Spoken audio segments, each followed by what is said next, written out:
This is a baseball. The object of the game is to keep the baseball within the confines of the playing field. Back then, sports movies ended with a beer shower and a lecture from nobody. In 1976, the Bad News Bears came to theaters through Paramount Pictures and quietly changed the idea that youth sports were wholesome, inspirational, and sponsored by Orange Slices. Directed by Michael Ritchie and written by Bill Lancaster, the movie starred Walter Matthau as Coach Morris Buttermaker, a washed-up ex-player who treats Little League like community service with a cooler. Alongside him was Tatum O'Neal as Amanda Whurlitzer, the 12-year-old ace pitcher with the best arm and the sharpest glare on the field. Plus, Jackie Earle Haley as Kelly Leak, the motorcycle-riding problem child who looked like he'd been suspended since birth. It was rough. It was not polite. It definitely was not. But it might be one of the most honest sports movies ever made. Today, we're counting down 15 weird facts about the Bad News Bears. And stick around for number 14, because a single background extra accidentally proved the Bears were supposed to win the championship, and nobody noticed it for decades. Now, before we jump in, don't forget to like, subscribe, and hype this video. It helps YouTube show this to more retro movie fans just like you. All right, let's get our bases covered with number 1. Real Little League coaches hated it. When the Bad News Bears came to theaters, it shook up Little League itself. The official Little League organization did not want anything to do with the movie. They refused to allow the use of their name or logos, which is why nobody in the film technically plays Little League. It's just a youth baseball league, very generic, very legally safe. The outrage didn't stop at headquarters either. Real coaches and parents were angry. The movie showed adults as beer-drinking, foul-mouthed maniacs who treated 11-year-olds like minor league players with mortgage payments. You're proud of yourself. I'll drink to that! School. Coach Buttermaker drinks all the time, teaches kids to cheat, encourages trash talking, and doesn't really run inspirational drills. For some viewers, this wasn't a joke. It felt like an attack. Some communities pushed back hard. Theater owners felt pressure, and angry letters were sent. Coaches even petitioned to have the movie pulled, saying it would corrupt children. People were afraid kids would watch it and start turning dugouts into dive bars. But the filmmakers defended the movie, saying they weren't making things up. They were just showing what really happened. They were holding up a mirror, and audiences came to see it anyway. Despite all the outrage and the think of the children speeches, The Bad News Bears became one of the highest-grossing films of 1976. It stayed in theaters, made money, and started conversations. Many people recognized those adults. They had seen them on the sidelines, heard them in the stands, and maybe even had some of them as coaches. Number 2. The kids didn't even know what they were saying. One of the biggest surprises of The Bad News Bears wasn't the losing record, it was the language. Bill Lancaster's script didn't clean up childhood. The kids cursed, insulted each other, and said things that made audiences do a double take back in 1976. And here's the wild part. Bugging me about it. My shrink says that's why I'm so fat. So you're not doing me any good, so let's quit it. Several of the child actors had never even heard some of the words before filming. Many of them were non-professional kids chosen for their raw energy. So when they were given dialogue full of swear words and slurs, some of them really had no idea what they were saying.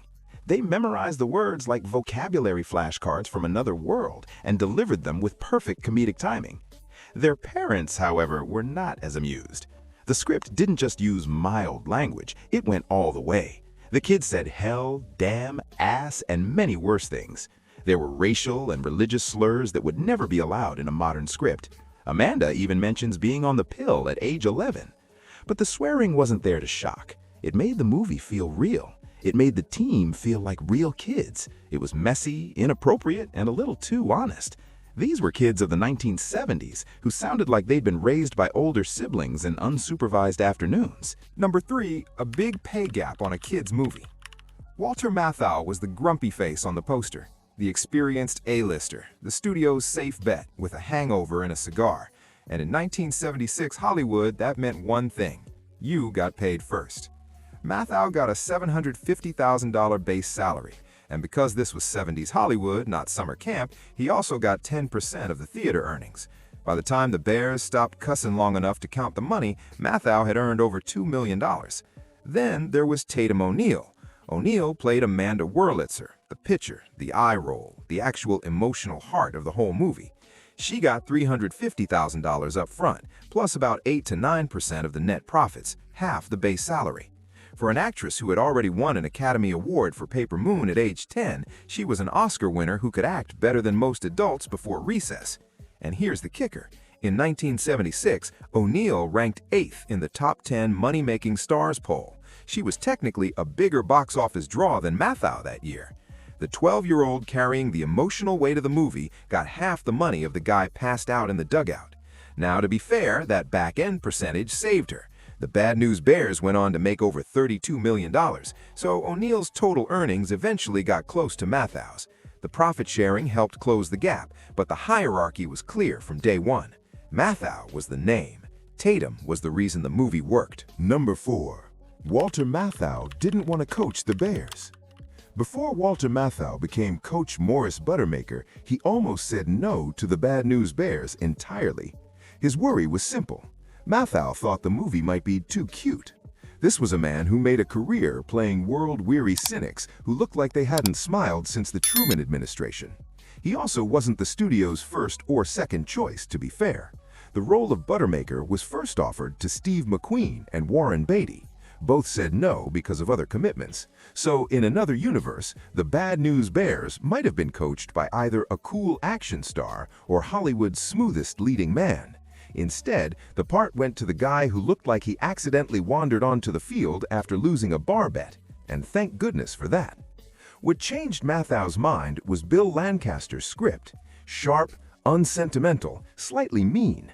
Matthau read it and realized Buttermaker wasn't a heart-of-gold coach waiting to give life lessons. He was a washed-up former ball player with a hangover and zero patience for suburban Little League politics. In other words, perfect.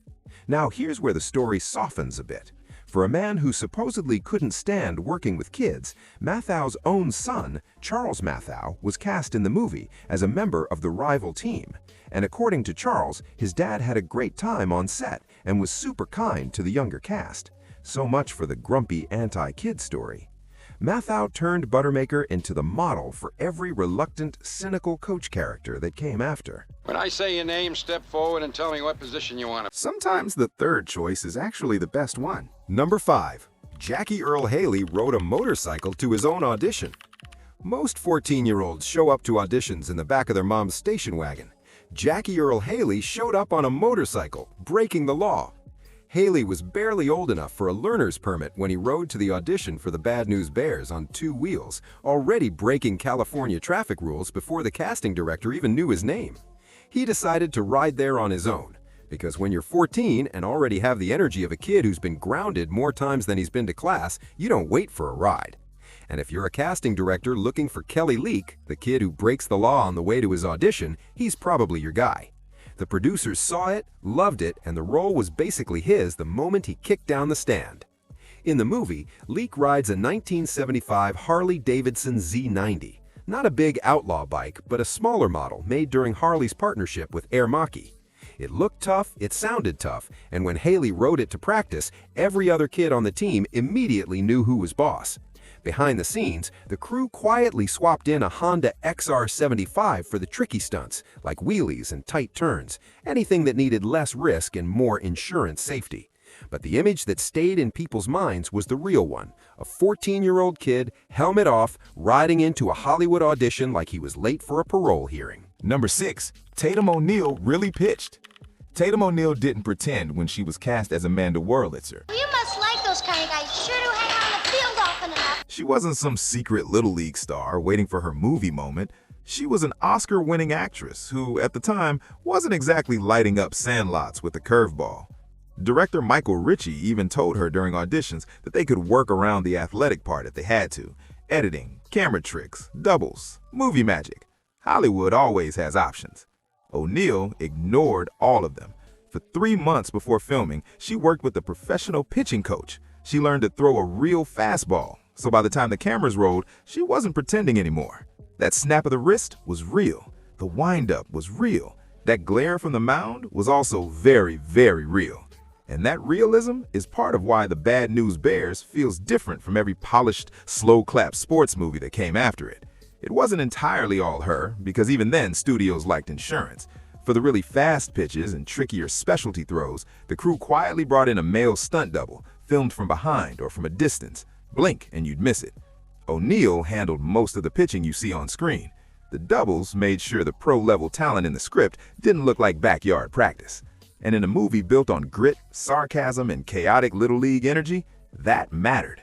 When Amanda steps on that mound, you don't see a child actress. You see the best player on the field.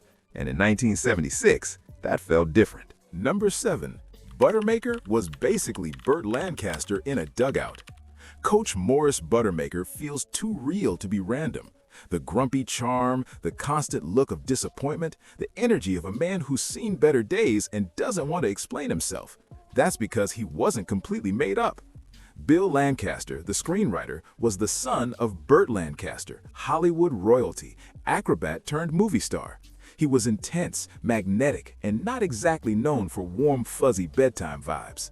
Burt had that gruff charisma. On screen, he could light up a room. Off screen, he was demanding, he was competitive, and expected a lot, especially from his own kids. So when Bill wrote a coach who pushes too hard, drinks too much, and treats youth baseball like unfinished personal business, he didn't have to look very far. The result was a coach who feels painfully real, a guy who maybe cares more than he wants to admit, and hides it behind sarcasm and a Budweiser. And somewhere in there, Bill Lancaster basically put his dad on screen without telling him. If that's not the most passive-aggressive screenwriting move in Hollywood history, it's at least top 5. Number 8. It was based on real Little League trauma. The Bad News Bears doesn't feel inspirational. It feels personal, like someone finally decided to show on film what half of America already knew. Little League wasn't magical for everyone. Lancaster had been crippled by polio as a child, with one leg shorter than the other. He played first base wearing a brace. He knew exactly what it felt like to be the kid who didn't fit the uniform the way everyone else did. Amanda Whurlitzer, the ace pitcher, the team star, the girl who feels a little apart from everyone else, was actually modeled on Lancaster himself. Not literally, but emotionally. The talented misfit who doesn't quite belong but refuses to back down. Why do you always change the subject? You're always pulling that As number far on as me. I'm Just concerned, quit the it. subject And all those screaming parents, the overbearing coaches, the suburban dads treating 11-year-old baseball like the Olympics? That wasn't a joke. That was memory. Lancaster had lived through that super competitive youth sports world himself. The pressure, the embarrassment, the way adults sometimes turned a kid's game into a fight for their own problems. The movie doesn't end with a lesson. It ends with defiance. Okay, now we're going to take a quick time out because if you're loving this deep dive into 1970s sports chaos, hit that like button. It helps YouTube show this to more people who grew up thinking second place was still worth celebrating. And hey, leave a comment. Tell us about the worst team you ever played on. We know you had one. All right, now let's get back to the dugout with number 9. The Let Them Play chant almost got cut. Let them play. Let them play. Let them play! Let them play! Let them play! That scrappy, defiant chant is one of the emotional high points of the Bad News Bears. It's the moment when all the chaos turns into something bigger, and it almost didn't make the movie. Early versions of the film didn't focus on that moment the way the final cut does. It was treated as just another part of the game. Then, test audiences saw it and something happened. People reacted. They felt it. That chant connected with everyone because every kid who'd been benched unfairly, every parent who'd watched a coach take youth sports way too seriously, every adult who remembered being told to sit down and be quiet. Let Them Play wasn't about baseball. It was about adults ruining things. The filmmakers saw the reaction and decided, keep it, make it bigger, let it breathe. And suddenly, the movie had its rallying cry. The Bears aren't chanting because they're noble, they're chanting because they're fed up. It feels unscripted, even though it isn't. And that raw feeling is exactly why it works. A slow clap would have been cheesy. A swelling orchestra would have been manipulative. But a bunch of angry kids yelling 3 words in a real feeling dugout, it hits. If that moment had been cut for pacing or made cleaner, the movie would have lost one of its most human moments. Instead, it became the emotional exclamation point of the whole film. Number 10. The Bears' uniforms were designed to look terrible. The Bad News Bears didn't just play like a disaster, they dressed like one, and that was on purpose. The costume designers made a clear choice.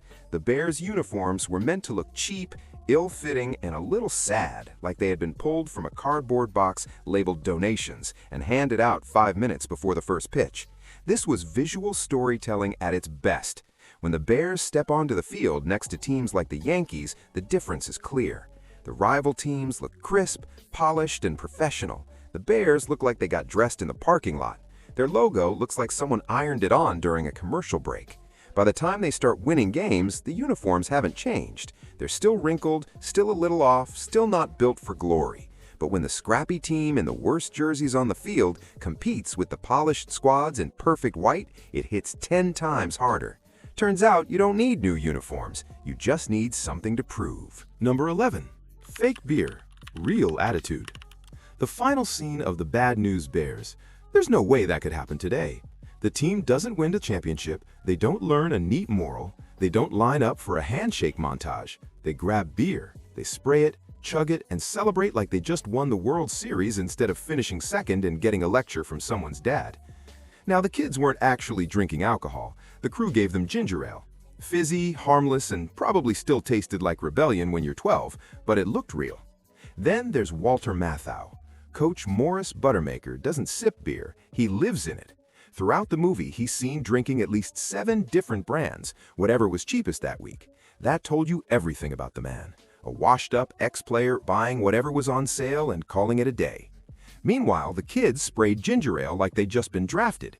Second place never looked so satisfying. Number 12. The poster came straight out of Mad Magazine. The original movie poster for the Bad News Bears was drawn by Jack Davis, one of the first and most famous artists for Mad Magazine, and the man who almost invented the style of exaggerated, slightly crazy characters. One look at it and you know exactly what kind of movie you're about to see. The kids have wide eyes, the uniforms look wrinkled, Walter Matthau's Buttermaker looks like he's 3 bad decisions away from a suspension hearing, and Amanda Whurlitzer is giving a pure glare. The poster doesn't look neat, it looks like it might start yelling at you at any moment. Davis was famous for filling his art with movement and chaos, which made him perfect for a movie about a Little League team that didn't have it together. He'd already made legendary posters for Woody Allen's Bananas and It's a Mad, Mad, Mad, Mad World. Both were chaotic. And here's the part that proves how unforgettable it became. When the 2005 remake starring Billy Bob Thornton came out, they didn't make a new look, they copied it. Artist Phil Roberts made a poster intentionally patterned after Davis's original drawing. Same chaotic layout, same rebellious energy. Nearly 30 years later, and the studio still couldn't top it, so they just recreated the vibe instead. Number 13. The movie basically invented the phrase. Before this Little League movie, bad news was just bad news, and bears were just bears. Put the two together and it didn't mean anything. Then the movie came out. The Bad News Bears made a phrase. 3 simple words became a permanent cultural label. And there's no real proof that Bad News Bears was a widely used saying before the film hit theaters. Someone might have said the words somewhere, but they didn't mean anything specific. After 1976, they meant everything. A hopeless sports team? Bad News Bears. A disaster of a corporate project? Bad News Bears. Your friend group trying to put together IKEA furniture without instructions? Also Bad News Bears. The movie became what media experts call a trope namer. It defined the type of character so clearly that its title became the category. And the phrase doesn't just mean bad, it means charmingly bad, messy, dysfunctional, but still endearing. The kind of failure you almost root for. That balance is why it stuck. The Bears don't win the championship, they don't turn into a perfectly synchronized high-five machine. They stay messy, they stay loud, they stay imperfect. And yet, somehow, that imperfection becomes inspiring. Decades later, the phrase still shows up in sports commentary, office jokes, and pop culture articles. It survived the 80s, the 90s, the 2005 remake. It even survived corporate team-building seminars. And that might be the most impressive thing of all. Number 14. The Bears secretly won. Somewhere in the edit room. The Bad News Bears is famous for one bold choice. They lose. Kelly Leak doesn't ride off into the sunset with a trophy on his motorcycle. He gets tagged out. Game over. Real life wins. That ending is the point. Director Michael Ritchie reportedly filmed 2 versions of the finale. One where Kelly hits the game-winning home run against the Yankees, and the version we know where he's thrown out at the plate. Ritchie chose the loss, but somewhere in post-production, things got strange.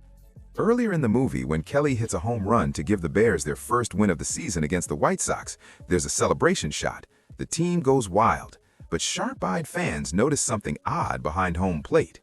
A Yankee catcher. Not a White Sox uniform, a Yankee, suggesting that the celebration shot wasn't really from that mid-season game. It was likely footage from the alternate "They Beat the Yankees" ending, quietly reused in the edit room. A tiny piece of the fairy tale survived by accident.